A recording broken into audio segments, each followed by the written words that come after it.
I recently came back from a trip to London where I spent some time in East London with Fuchsia Dunlop, who wrote the classic book, The Food of Sichuan. She spent years and years in Sichuan, obviously had to learn the language and how to cook, and it completely changed how she thought about cooking. So we're gonna bring back two recipes that'll change the way you think about cooking. One is a cold poached chicken with a double sesame sauce. This is a classic Sichuan dish because it has hot chili oil and toasted sesame oil and a roasted tahini, lots of other ingredients, all of which make an amazing dish you could do on a Tuesday night. And then red-braised beef, which is, a beef stew with carrots, but with a chili bean paste called tobanjan, which really transformed that dish. We're also going to talk about cooking with tofu, so please stay tuned as we try to change the way you cook through the cooking of Sichuan. Funding for this series was provided by the following. Moe salmon comes ready to cook, ready to grill, ready to season, or pre-seasoned, and ready to eat. And an assortment of flavors for an assortment of people. Moe salmon. We pass down traditions here. We create and connect. We enjoy special moments, some simple, some grand. The heart of your home is the kitchen. The heart of your kitchen is the galley. The first impression I had of Sichuanese food when I went to live there, so first in 1994, was really about eating it rather than cooking it. And the thing that was so striking for someone who'd grown up on sort of Chinese restaurants in the West was how fresh and healthy everything was. There were so many gorgeous seasonal vegetables. So it was just this fresh, healthy, completely delicious cuisine. In terms of Sichuanese cooking, the heart and soul of the regional style lies in the sort of artful layering of flavors. They say in Sichuan, 一菜一个白菜百味, which means each dish has its own style and 100 dishes have 100 different flavors. And that's sort of key to the sort of to understanding the spirit of Sichuanese cooking.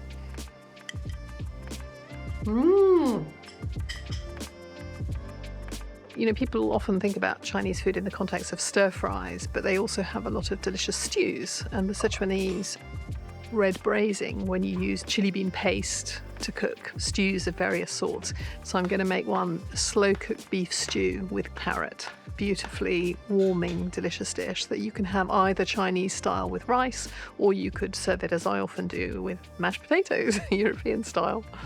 So the first stage of many typical Sichuan dishes like mapo tofu, twice-cooked pork, and this beef stew is sizzling this chili bean paste in oil. It's called chao xiang, stir-frying fragrant, and you sizzle it until the oil goes this beautiful red color and you get all the aromas, the savoriness of the beans, and the spiciness of the chilies will fill your kitchen. And when you sizzle this, you don't want the oil to be too hot because you're just trying to gently coax out the color and the flavor. And that's looking really nice. So that's going to be the base for the beef stew. In Sichuan, as in all Chinese cooking, food is cut up into small pieces to be eaten with chopsticks, or it has to be tender enough to pull apart with chopsticks. So let me try.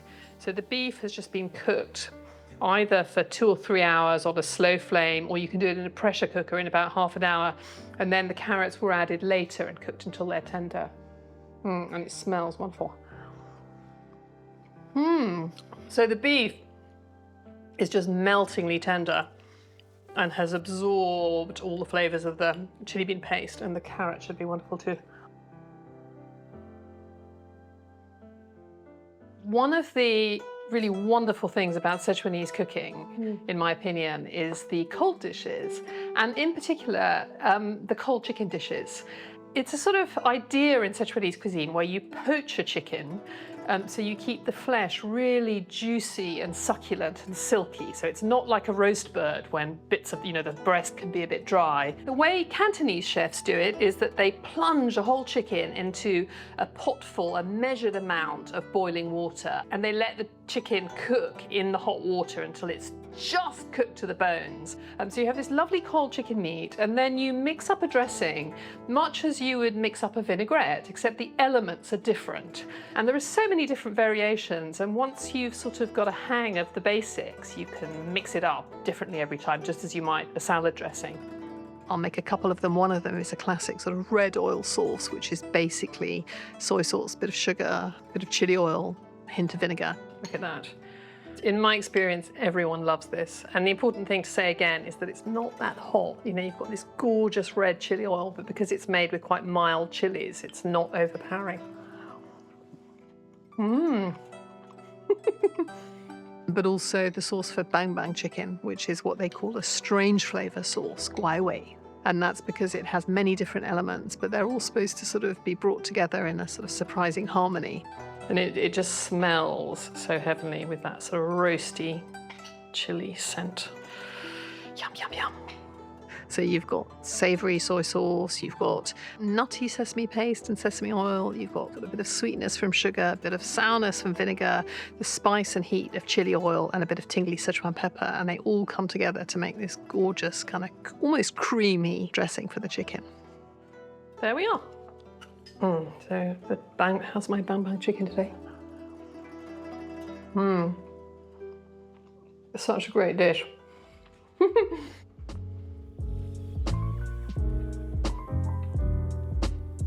About a year ago, I was in London and I stopped by Fuchsia Dunlop's apartment. She just moved in East London. She made a few dishes for me. This is a cold poached chicken with a double sesame sauce, a classic Sichuan dish. And it really epitomizes or sums up almost everything you need to know about Sichuan cooking. So we're going to poach a chicken. Now, before we do that, we're just gonna add a couple other ingredients to flavor the water. One is ginger. And if you want to bruise ginger, that is, you're not going to actually eat the ginger, you're just going to flavor the water with it or whatever you're cooking. Do that, and then you smash down on it. Put that in the pot. Scallions, the green parts we can reserve. And we'll just smash these as well. Put those in. And now we're ready for the chicken. Now you want to have the chicken to be fully submerged, of course. A tablespoon kosher salt. So a low simmer is about 185 degrees. You want that really gentle cooking, otherwise the chicken can get a little bit tough. Put the top on, and in 15 minutes we're gonna come and flip the bird breast side down, cook another 15 minutes, and we'll move on. Chicken is cooked for half an hour. It's rested in the hot water another half hour. And be careful when you pull this out, because if you pull it out like this, you're gonna get hot water all over your hand. So I'm gonna drain it. And we're gonna reserve a little bit of this water because we're gonna use this when we actually put everything together. So this is double sesame. We're gonna use a sesame paste, a little bit like tahini in a minute. These are just a few seeds, and we're just gonna toast those. It's good when they start to toast to take it off the heat. You're not gonna overdo it. Okay, so those are nicely toasted. Sichuan peppercorns, again, this is not heat. This has that mouthfeel. And this, we're not looking for browning because you couldn't tell. You're looking for that aroma to really come up, which will just take probably a minute or so. And finally, we're going to take a quarter cup of just neutral oil, heat that up. So we're gonna fry peanuts in this oil for just 3 or 4 minutes to get obviously more flavor, but also, the peanuts are to go on at the end to provide texture. So we have the peanuts, we'll let those drain a little bit. We have the toasted sesame seeds, and we also have the Sichuan peppercorns, which we've toasted. I like to use a mortar and pestle. Some people like to use those little electric coffee grinders. I don't think they do a really good job. I vastly prefer to do this. And they're very easy to use. So that only took about 10 seconds. Okay, on to the sauce.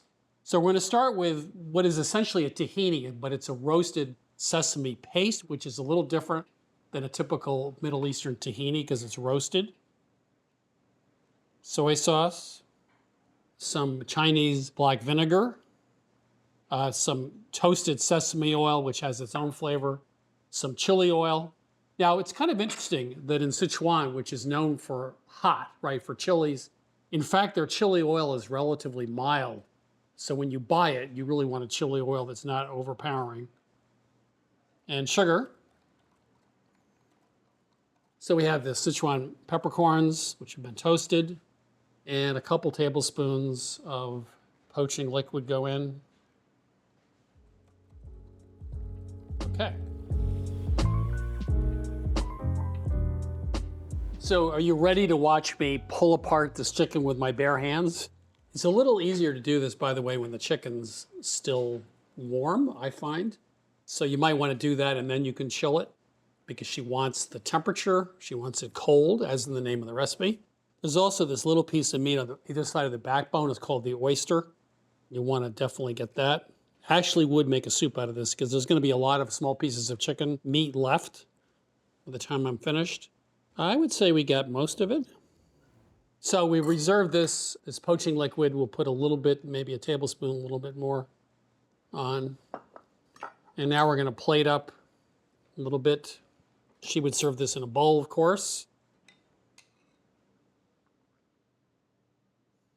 Green part of the scallions, the peanuts, sesame seeds, and if you want a little bit of chili oil.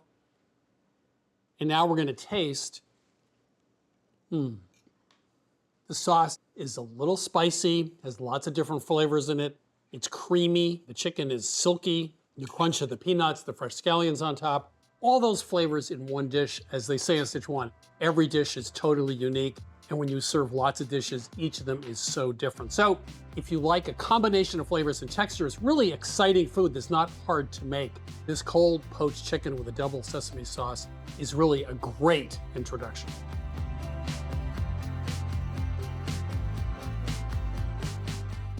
One of the most widely used condiments in Chinese cuisine is tobanjan. It is a fermented bean sauce. Now, like miso, which is fermented soybean, this is broad bean or fava bean. So it's fermented fava beans, chilies, sometimes garlic, and wheat flour. Now, tobanjan can be found packaged a couple ways. We found it in vacuum seal packs and in jars.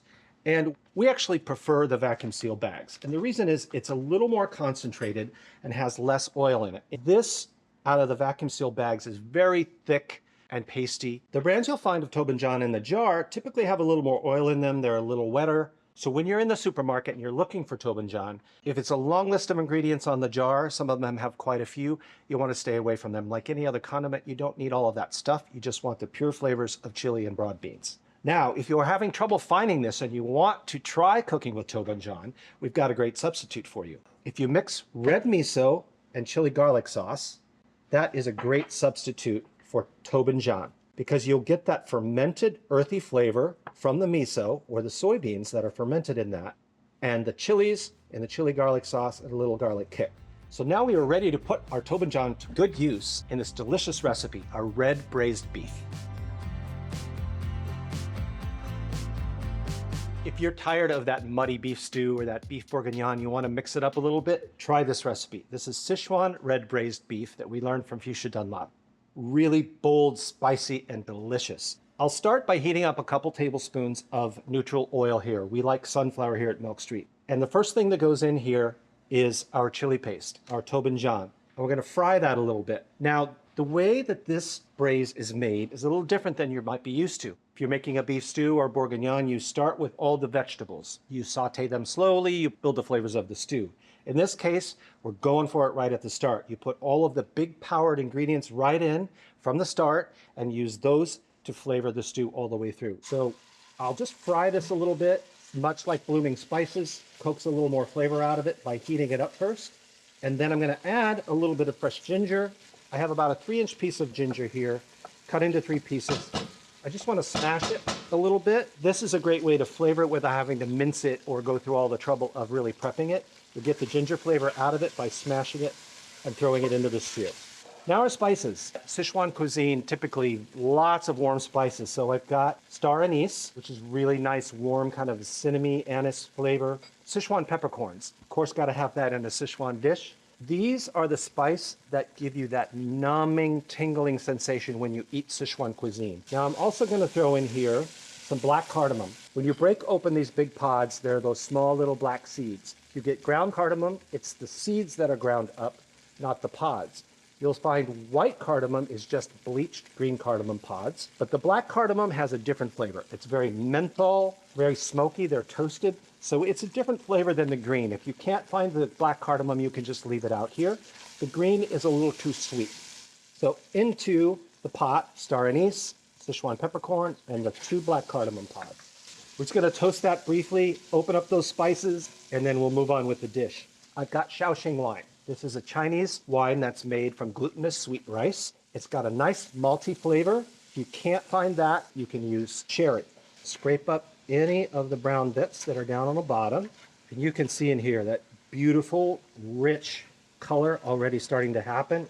I have boneless beef chuck roast here, cut into about 1.5-inch sized cubes. Those go right in. We don't like to brown meat here at Milk Street very often because it makes a big mess and it's not necessary, and I'll show you why later. We'll just stir that meat right in, and then 5 cups of water. Probably seems a little strange to make a beef stew with water and not wine or not beef stock, but there's so much flavor in those powerhouse ingredients we added that it's going to make its own broth and be very flavorful.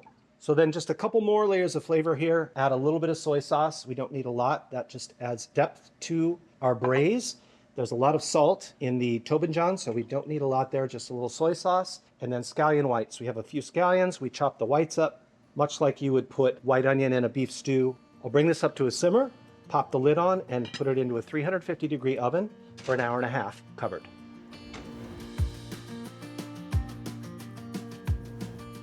So the red braised beef has been in the oven for an hour and a half. I'm gonna take off the lid.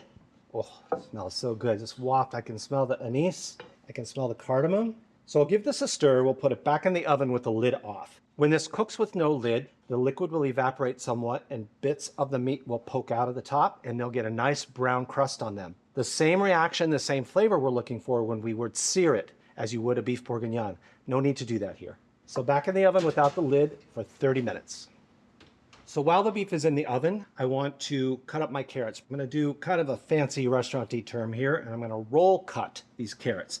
We're going to give these a little bit of star treatment rather than just slicing them into coins. So to make a roll cut carrot, lay the carrot on the surface, perpendicular. Take your knife and angle it 45 degrees. Chop off the tip. Now with your other hand, roll it half a turn. Keep the knife again at 45 degrees. Cut. Roll, cut, roll, cut. So now we have beautifully cut carrots. Much more interesting than round coins, and they are going to be a nice counterpoint to that nice big chunk of soft beef. So now I can see the top of the braise here, the beef that's been poking out of the liquid for the last half hour has got nice brown caramelized edges. So our carrots go in, we'll stir the carrots in, pop it back in the oven for 20 minutes, and we'll be ready to eat.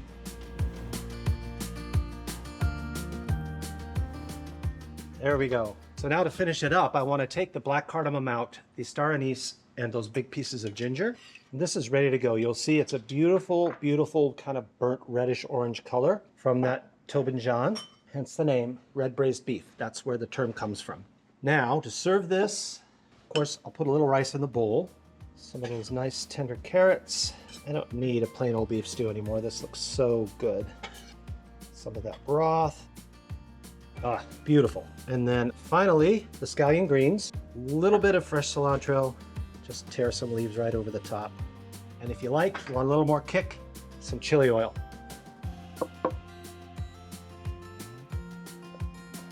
Wow. The other thing you probably noticed, I never added salt and pepper to this, but there's enough salt in that tobanjan to carry all the way through. So find yourself a little tobanjan, or make our substitute with the red miso and the chili garlic sauce and try this dish. You may never go back to plain old beef stew again.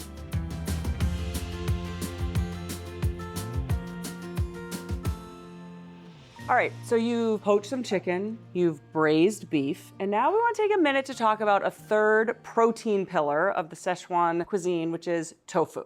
I, like Fuchsia, am a huge fan of tofu. It is low cost, it's high protein, and it lasts forever unopened in your refrigerator. I want you to think about tofu like you would think about chicken or beef. There's a lot of different cuts, and you treat them differently in the kitchen. Let's first look at texture. I think that's sort of the best way to understand how you want to cook them. So silken tofu is silken. You can cut through it with a fork. It becomes this beautiful cloud-like texture, and as you know from Fuchsia, texture is a huge part of cooking all over the world, especially in China. Next texture would be medium. It has a really lovely soft texture. It's great for colder preparations or something where you're not gonna handle it as much because it is still delicate. Then there's firm tofu, which, as you can see, there's a huge difference. This one has much more liquid content. This one's been pressed. You can start handling a firm tofu with much less care than with silken or medium. And then last, the tofu I think most people buy, but I'm gonna change that, is extra firm.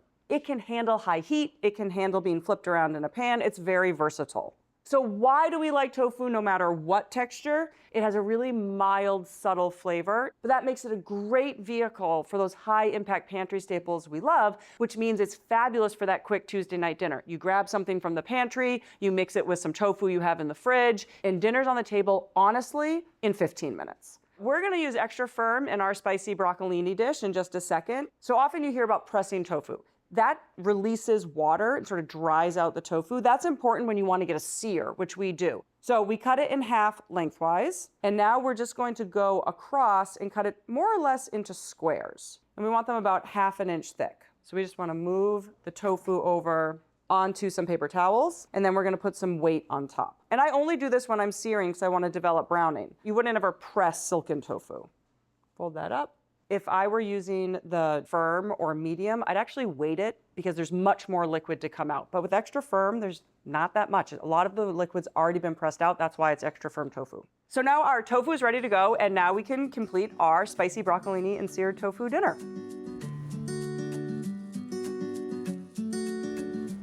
Okay, so we have the tofu we just prepared. So you want to take some low sodium soy sauce, about 1/3 of a cup. So we're also going to add some toasted sesame oil.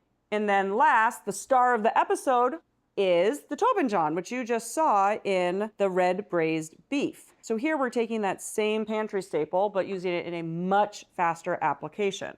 So we're giving you a couple ways to use this if you decide to go out and add it to your pantry. So a nonstick pan is great with tofu. It's a very tender protein. We have this on medium-high. We want to get it so it's nice and shimmery and hot and ready to create a sear. So into our marinade go our little pressed tofu cubes. We're going to use this marinade later, so save it. Don't throw it away when you put the tofu in. So you can test if your pan is hot enough by taking one of your tofus and putting it in. You do want to hear a little sizzle. You'll see as you sear these, really let them sit so that they can develop great browning on the bottom. I think some people think you really can't develop a good sear on tofu. You can. They're going to develop a great crust. And one of those lessons we've learned is that it's not only having a diversity of flavors, but you want contrasting textures in your food as well. This smells great. Let's see if we've got browning on one side. We do! Can you see that crust? It's absolutely beautiful. That's texture and flavor. Okay, once they're browned on one side, you want to lift them out and go ahead and put them right on your serving platter. And they're just going to hang out while we cook our broccolini.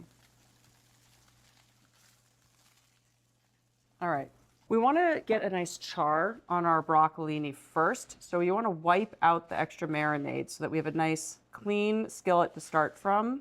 About 2 tablespoons more oil.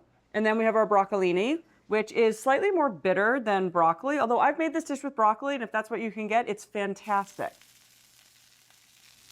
Once your broccolini starts to develop some browning, like we have here, have the lid to your pan ready, and we're going to put in 1/4 cup of water and that reserved marinade. Give it a stir and cover it up. And reduce the heat a little bit. And then we're just gonna cook this until it's cooked through, but still you want it a little crispy on the inside. That's a nice extra added layer of texture. The sauce is reduced, and it's coating the broccolini, but there's still a little sauce for this to be a little saucy, which we want for our dinner. You just pile it on top of the tofu. This is one of my favorite ways to compose a dish, is to have sort of layers. And then for garnish, a little nice bright cilantro is a good idea. And I like either or both, sesame seeds and a little chili oil. I'm gonna do both. This is fantastic. We've got all the different textures from that soft inside of the tofu and the crispy outside, the crunchy, bitter broccolini, and then a nice kick from the chili oil and the tobanjan. I think this dish will help you give tofu a try. You can get the recipe for this and all the recipes from this season at milkstreettv.com. Recipes and episodes from this season of Milk Street are available at milkstreettv.com, along with shopping lists, printer-ready recipes, and step-by-step videos. Access our content anytime to change the way you cook. The new Milk Street cookbook is now available and includes every recipe from our TV show. From cacio e pepe and skillet spanakopita to Brazilian-style carrot cake and Thai coconut soup, the Milk Street cookbook offers bolder, fresher, simpler recipes. Order your copy of the Milk Street cookbook for $27, 40% less than the cover price. Call 855-MILK-177 or order online.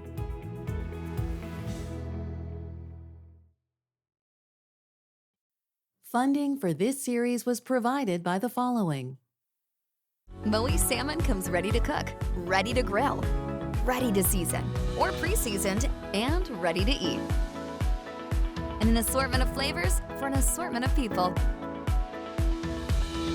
Moe salmon. We pass down traditions here. We create and connect. We enjoy special moments, some simple, some grand. The heart of your home is the kitchen. The heart of your kitchen is the galley.